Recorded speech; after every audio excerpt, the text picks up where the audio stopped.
আসসালামু আলাইকুম রহমতুল্লাহি ওয়া বারাকাতুহু। আমি আশরাফ মাশাআল্লাহ ভাইয়া পেজ থেকে বলছি।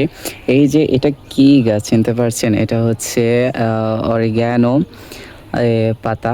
এটার স্মেলটা এত সুন্দর বাইরে ভাই মানে কি বলবো? এটার মানে এটা নাকি পাস্তা বা পিজ্জা এগুলাতে ব্যবহার করা হয়। আ এটার হয়তো সবাই চাও বানিয়ে খেতে পারে।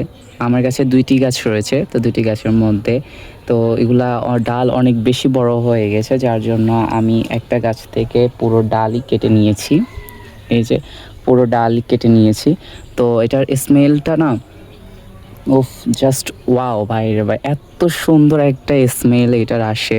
তো এটা কে খেয়েছেন বা কিভাবে খেয়েছেন অবশ্যই আমাকে কমেন্ট করে জানাবেন। এগুলা এখন আমি কি করব? এটা আমি জানি যে রোদে শুকিয়ে তারপর এগুলা মাসালা হিসেবে আ তরকারিতে দেওয়া যায়। যেমন কি হচ্ছে মুরগির গোস্ত বা হচ্ছে গরুর গোস্ত যেগুলা আছে ওগুলাতে ব্যবহার করা যায়।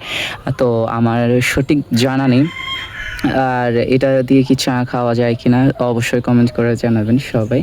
অনেকগুলা পেয়েছি। তো এটার মধ্যে আরও আছে। তো সেগুলো কেটে নিবো। কারণ পাতা মাশাআল্লাহ এত বড় হয়েছে মানে কি বলবো? এই যে একটা পাতা কত বিশাল হয়েছে। তো এগুলাকে আমি রোদে শুকাবো। রোদে শুকিয়ে দেখি কি করা যায়। আর আপনারা তো আছেনই অবশ্যই কমেন্ট করে আমাকে জানাবেন। আসসালামু আলাইকুম।